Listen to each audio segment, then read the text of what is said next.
창세기 21장 1절부터 4절까지 말씀, 우리 다 같이 한 목소리로 말씀 함께 보도록 하겠습니다.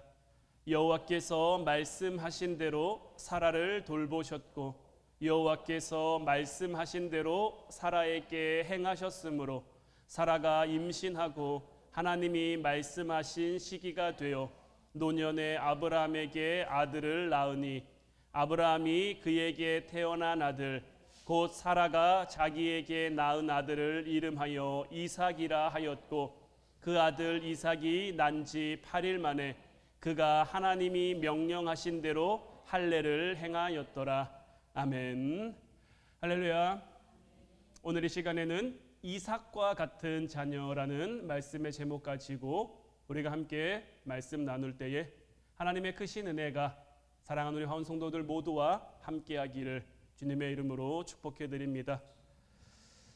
이삭은 순종의 대명사라고 할 수 있을 만큼 굉장히 순종을 잘한 인물입니다.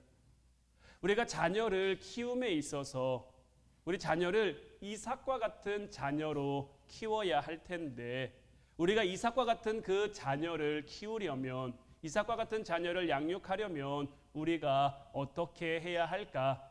또한 하나님 앞에 우리가 하나님의 자녀죠. 하나님의 자녀된 우리가 우리의 아버지 되신 하나님 앞에 어떻게 하면 이삭과 같은 모습으로 살아갈 수 있을지 오늘 말씀을 통해 함께 깨달으며 그 길을 함께 걸어가는 저희들 모두가 될 수 있기를 주님의 이름으로 축원해 드립니다. 먼저는 오늘 어린이 주일입니다. 우리 자녀들에게 참 하나님의 은혜와 축복이 가득하기를 바라요. 점점 세상이 어려워집니다.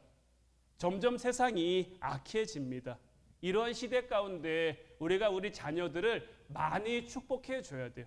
많이 기도해 주고 많이 관심을 가져줘야 이 자녀들이 하나님께서 그에게 허락하신 길을 믿음으로 은혜로 걸어갈 수 있게 되는 거예요.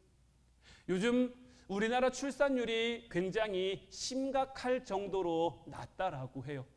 제가 최근에 봤던 기사에 0.7명이었던가요? 이렇게 가다가는 우리나라가 정말 망할 수도 있다라는 그런 사회학자들의 어떤 심각한 우려가 나올 만큼 우리나라 출산율이 참 문제가 되고 있는데, 그러다 보니까 태어난 자녀들을 굉장히 좀 귀하게 여기는 마음이 요즘 부모님들은 더 남다른 것 같아요. 저도 요즘 부모이기는 합니다만은 그래도 가끔 보면은 굉장히 좀 이렇게 귀하게 자녀를 키우고 양육하시는 분들이 있는 것 같아요. 물론 귀할 수밖에 없죠. 그리고 그 자녀가 귀한 만큼, 귀하게 키우는 만큼 이 자녀들이 신앙의 길, 믿음의 길을 걸어갈 수 있도록 우리는 더 힘을 기울여야 하는 거예요.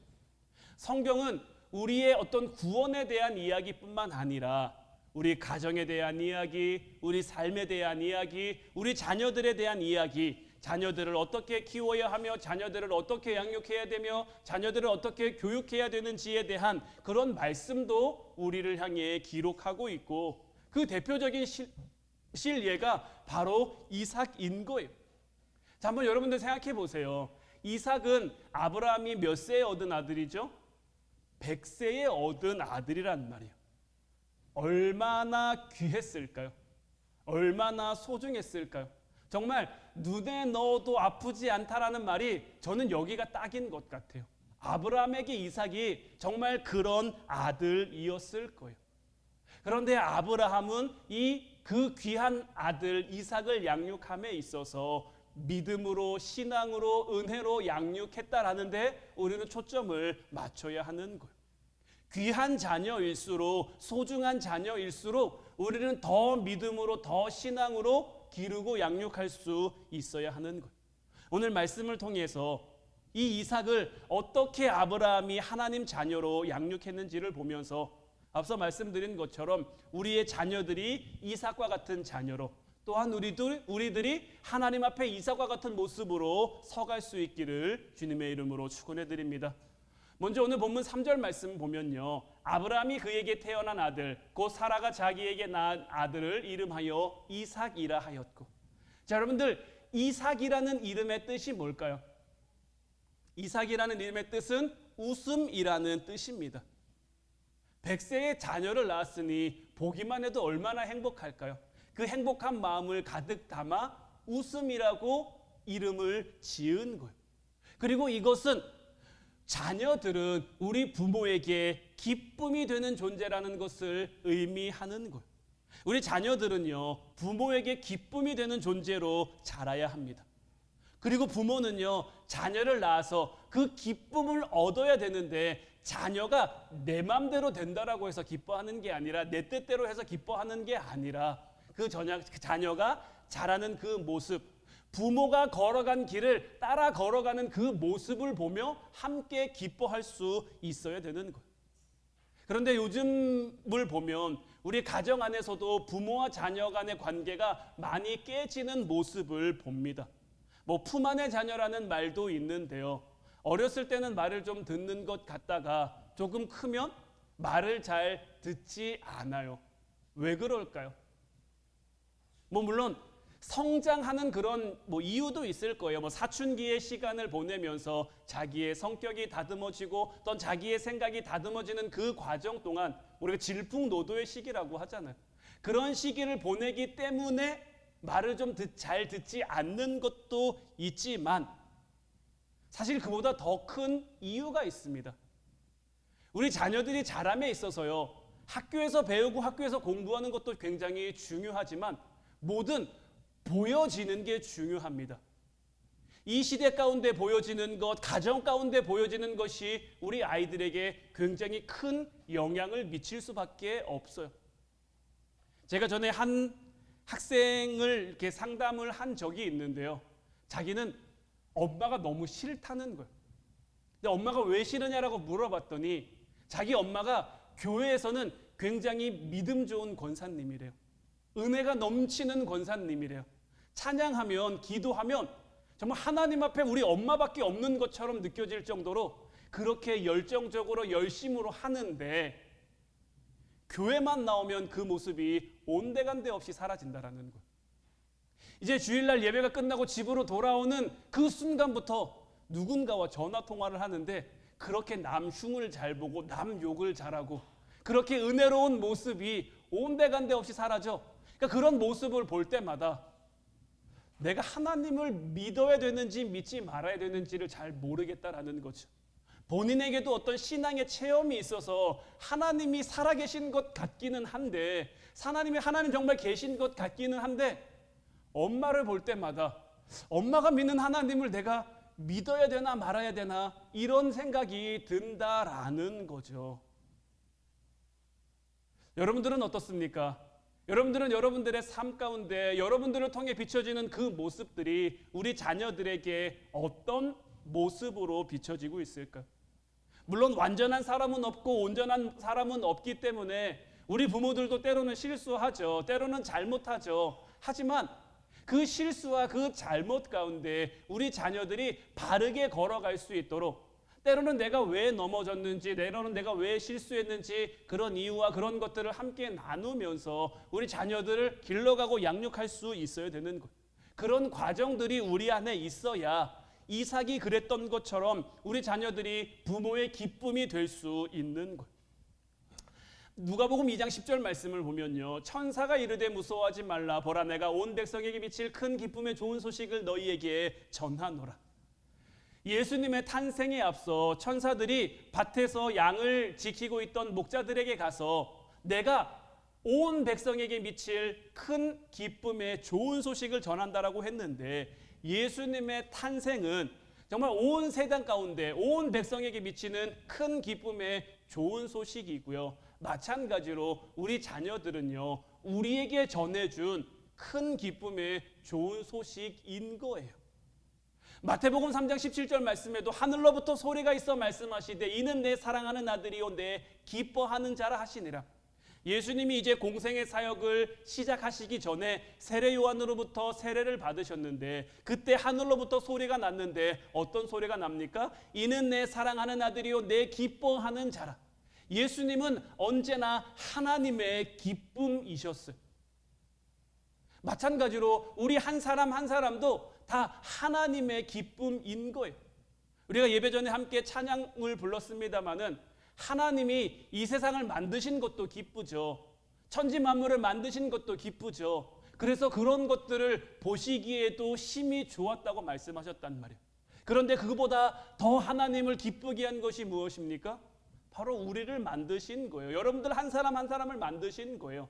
하나님이 뜻을 가지고 하나님이 계획을 가지고 하나님이 목적을 가지고 여러분들을 이 땅에 보내셨어요. 왜 이 땅에 보내셨을까요? 여러분들로 하여금 하나님의 기쁨이 되게 하시기 위해서인 거예요. 하나님이 우리에게 가정을 허락하셨습니다. 우리에게 가정을 허락하시고 우리에게 자녀를 맡기셨는데 우리에게 자녀를 주신 이유가 무엇입니까?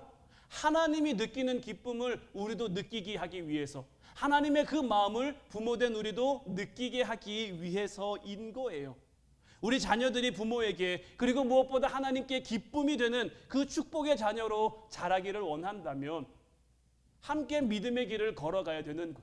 물론 세상의 것을 잘하는 것도 중요합니다. 공부 잘하는 것도 좋죠. 뭐 지혜로운 거, 똑똑한 거, 예쁜 거 다 좋아요. 하지만 그보다 앞서 하나님이 함께하는, 우리 자녀들이 항상 신앙의 딜레마를 겪는 것 가운데 하나가 뭐냐면요, 말로는요, 입술로는요 하나님 믿는 게 최고라고 얘기합니다.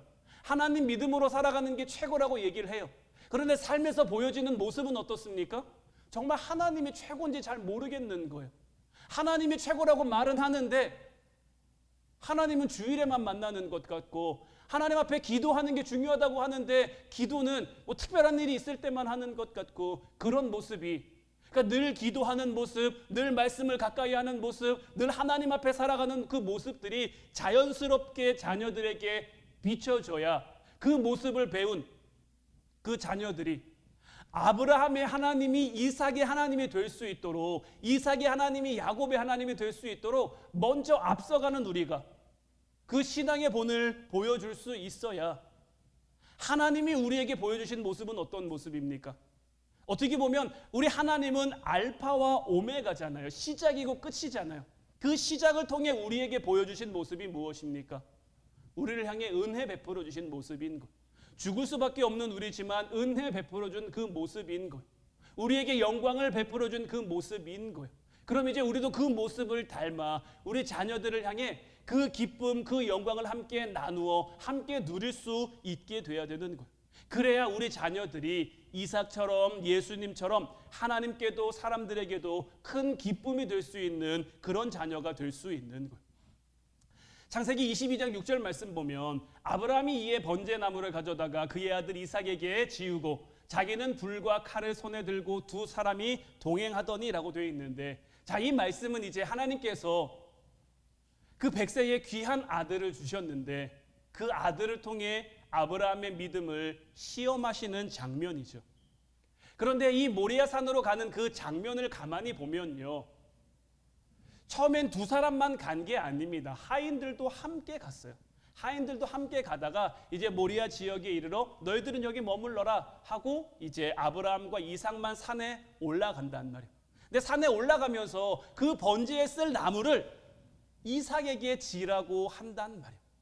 그러니까 근데 이삭은 그 아버지의 말에 묵묵히 그것을 지고 모리아 산에 오른단 말이죠. 번제는 어떤 제사입니까? 소나 양을 전부를 태워서 하나님 앞에 드리는 제사입니다. 그러니까 번제를 드리려면요, 나무가 조금 필요한 게 아니에요. 굉장히 많이 필요하단 말이에요. 그 많은 양의 나무를, 물론 늙은 아버지가 지고 갈 수는 없습니다만은 지금 자기들은 누구와 함께 왔죠? 하인들과 같이 왔단 말이에요. 그럼 이삭이 생각할 수 있잖아요. 이삭이 어려서부터 자기는 백세에 낳은 굉장히 귀한 아들, 사실 아브라함 굉장히 부자니까요, 자기 하고 싶은 대로 그냥 철없이 그냥 그렇게 막 살아갈 수도 있는데, 아브라함이 지금 우리가 이 나무를 좀 져라, 우리가 같이 이 산에 올라가자고 했을 때 이삭이 이렇게 얘기할 수도 있잖아요. 아빠, 내가 왜 이걸 집니까? 우리랑 같이 온 하인, 얘들은 뭐 하고요? 내가 이거 지려고 이 사람들 뭐 데리고 온 거 아니잖아요. 이 사람들 같이 지고 올라가면 되는데 왜 내가 져야 됩니까? 라고 얼마든지 이야기할 수도 있잖아요. 그런 상황이기도 하고요. 그런데 이삭은 그 아버지의 말에 한마디 토를 달지 않고 그저 묵묵히 잘 따라가고 있는 것. 이것은 어려서부터 이 이삭이 어떤 순종의 훈련을 잘 받아온 결과라고 할 수 있죠. 저희 가정에도 세 자녀가 있습니다만은 제가 서윤이나 요엘이나 세한테 좀 할래라고 얘기했을 때 모르겠어요. 제 말을 얼마나 잘 따라줄지. 가끔은 아빠 왜요? 라고 물어보기도 하고 하는데, 그러니까 저도 우리 자녀들을 이제 키움에 있어서 이삭과 같은 어떤 순종의 자녀, 물론 제 말에 순종하기보다는 하나님 뜻에 순종할 수 있는 그 믿음의 자녀로 양육하려고 많이 기도하고 많이 노력하고 있는데, 그럼에도 불구하고 부족함이 보인단 말이에요. 우리 자녀는 우리에게 주신 하나님의 기쁨인데 이들을 통해 정말 더 큰 기쁨, 하나님께 영광 돌리는 자녀로 자라게 하려면 다른 무엇보다 순종의 훈련을 많이 시킬 수 있어야 되는 거예요. 그리고 이 순종의 훈련이라는 것은요, 네가 이거 해야 돼 시켜서 되는 게 아니라 부모가 먼저 순종하는 본을 보일 수 있어야 되는 거예요. 마태복음 26장 42절 말씀 보면 다시 두 번째 나아가 기도하여 이르시되 내 아버지여 만일 내가 마시지 않고는 이 잔이 내게서 지나갈 수 없거든 아버지의 원대로 되기를 원하나이다. 자, 예수님은 하나님 말씀에 끝까지 순종하셨습니다. 아버지의 원대로 되기를 원한다라는 것이 어떤 의미입니까? 내가 아버지의 뜻대로 십자가를 지고 죽겠다라는 의미인 거죠. 예수님은 죽기까지 하나님 앞에 순종하고 복종했단 말이에요. 우리는 이 말씀을 볼 때마다 예수님이니까 그렇지, 예수님이니까 할 수 있지 이렇게 쉽게 받아들여서는 안 되는 거예요. 예수님에게도 이건요 죽을 만큼 심각한 고민이었어요. 예수님에게도 이건요 정말 죽을 만큼 어려운 고민이었어요. 많이 고민하고 많이 근심하고 많이 걱정하고, 그래서 한 번도 제자들에게 그런 이야기 하신 적이 없는데 나를 위해 좀 기도해 달라고. 그만큼 예수님에게도 어려운 결정이었단 말이에요. 그럼에도 예수님께서는 끝까지 그 순종의 잔을 마시죠. 예수님께서도 그 하나님의 뜻, 하나님의 기쁨이 되기 위해 그 순종의 잔을 마신 것처럼 그 길을 걸어가셨고, 이 길을 걸어가신 모습이 이제 누구에게 뒤이어집니까? 예수님을 따랐던, 예수님과 함께했던 그 제자들에게 이어지는 거예요. 내가 누군가에게 본을 보인다라는 것이 이만큼 중요한 거예요. 에베소서 6장 1절 말씀 보면 자녀들아 주 안에서 너희 부모에게 순종하라 이것이 옳으니라 라고 되어 있는데, 이 주 안에서 순종하라는 말은 신앙 안에서 부모에게 순종하라는 의미인 거예요. 그리고 그것은 예수님이 우리에게 그렇게 하신 것처럼, 우리보다 앞서간 신앙의 선조들이 우리에게 본을 보인 것처럼 우리도 그렇게 살아가라는 것을 의미하고 있는 거예요. 그러니까 예수님이 그렇게 하셨던 것처럼, 예수님의 제자들이 그렇게 했던 것처럼 이제 우리가 먼저, 부모된 우리가 먼저 그런 삶을 살 수 있어야 되는 거고요. 우리가 부모된 모습으로 이 삶을 살아가면요, 자녀들이 자연스럽게 그것을 보게 돼 있는 거예요. 예수님이 승천하실 때 제자들의 모습은 어땠습니까? 정말 교회를 믿고 맡길 만한 그런 모습이었습니까? 예수님의 뒤를 이을 만한 그런 모습이었습니까? 예수님이 구름 타고 올라가실 때 전 굉장히, 제 생각에서는 불안했을 것 같아요. 왜냐하면 얘들이 잘할 수 있을까? 아직도 부족함 많고 아직도 철없는 모습들이 여전한데 내가 이들에게 정말 교회를 맡기고 가도 될까? 그러나 예수님은 맡기고 가는 거예요. 왜냐하면 예수님이 3년 반이라는 그 시간 동안 제자들에게 충분히 보여준 거예요. 그 본을 보여주는 거예요. 지금 당장은 이 모습들이 제자들을 통해 나타나지 않지만 훗날 하나님의 성령이 이들에게 임하면, 하나님의 손에 붙들리면 이들이 그 길을 걸어가게 되는 거죠. 순종함으로 걸어가게 되는 거죠.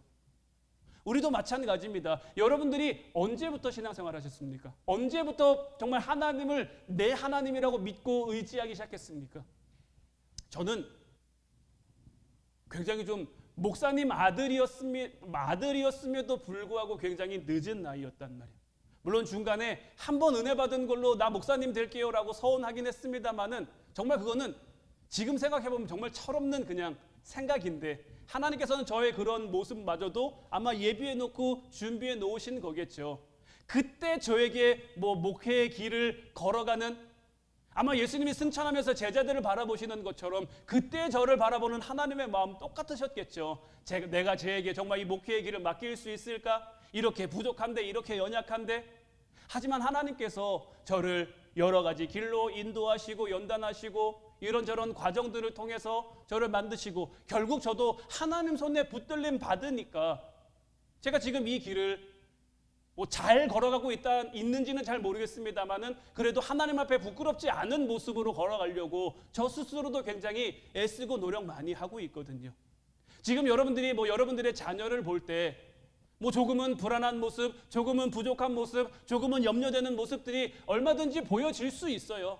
하지만 우리가 믿음의 길을 걸어가면요, 묵묵히 걸어가면요, 순종함으로 하나님의 기쁨으로 걸어가면요, 이 모습들이 우리 자녀들에게 새겨지고 보여지는 거예요.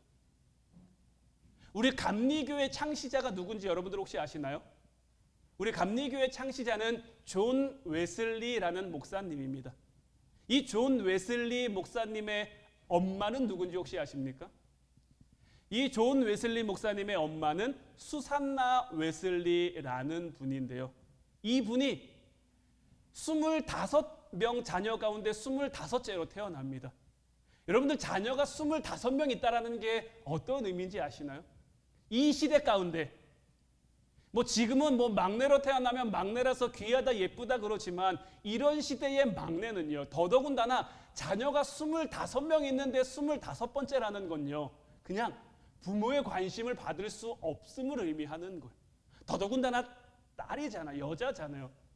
이 시대 가운데 여자는 그렇게 귀한 대접을 받지 못했기 때문에 이 수산나 웨슬리는 굉장히 좀 이렇게 좋지 못한 그런 이제 과정 환경 속에서 자랄 수밖에 없었죠.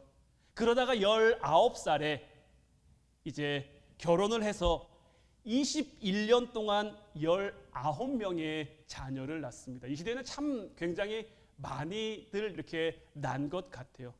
그리고 이 19명 자녀 가운데 존 웨슬리가 15번째 아들인데 이 존 웨슬리를 통해 우리 감리교가 창시됐어요.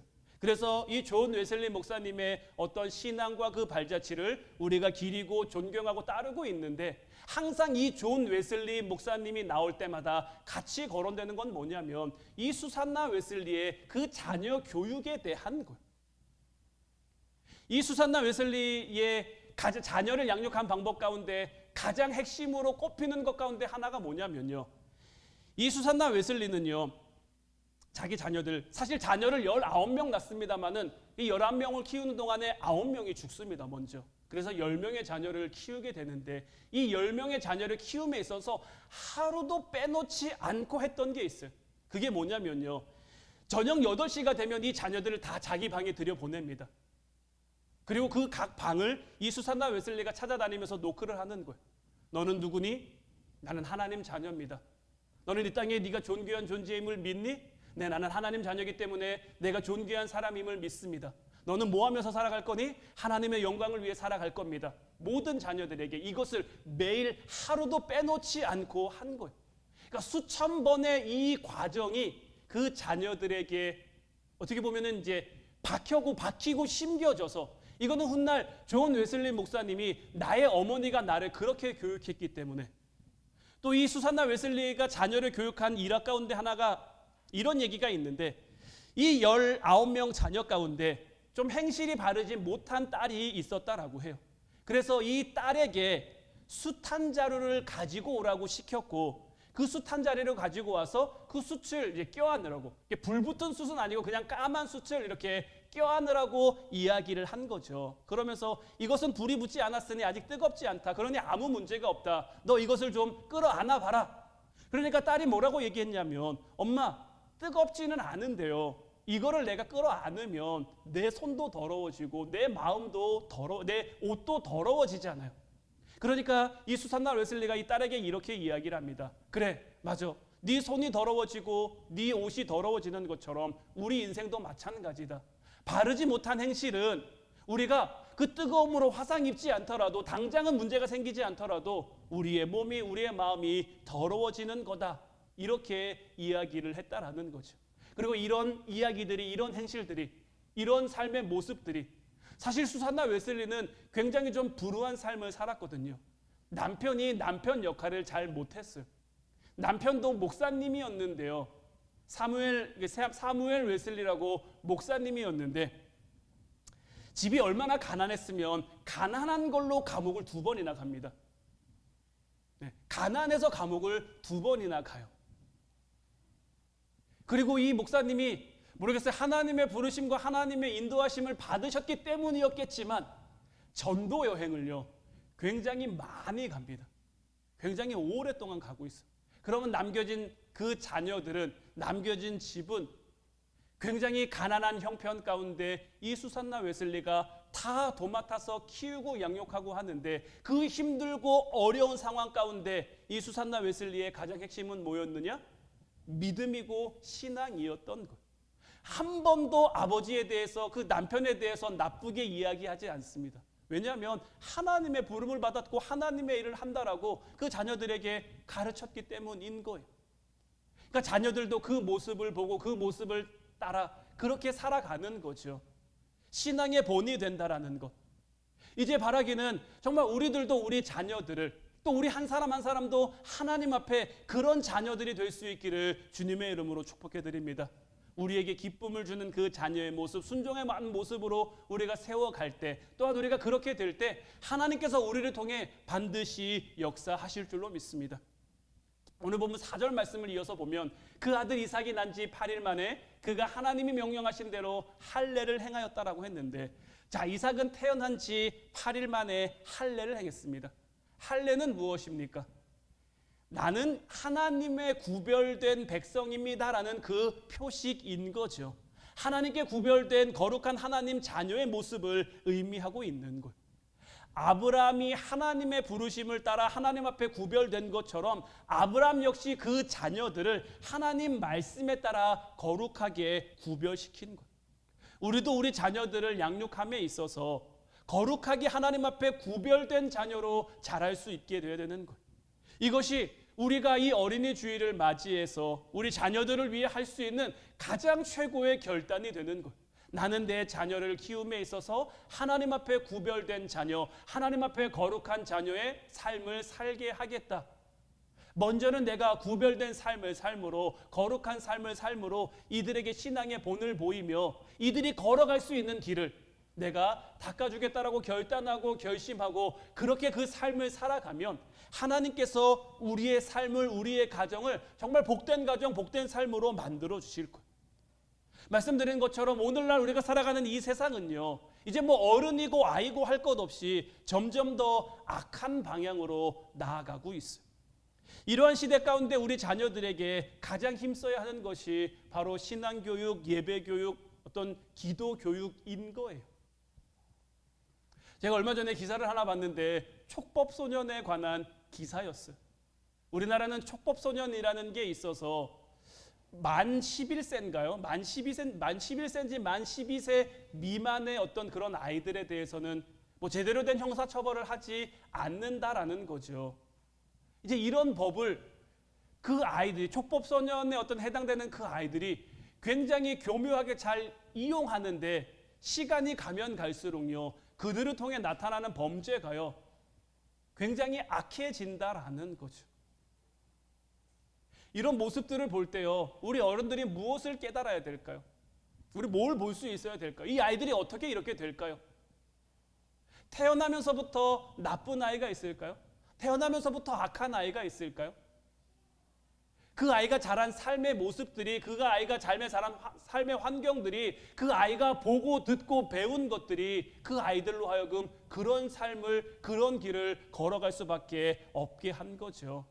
이제 바라기는 먼저 부모된 우리가 가정에서 예배하는 모습, 기도하는 모습, 말씀을 가까이 하는 모습을 보여줄 수 있기를 주님의 이름으로 축원해 드립니다.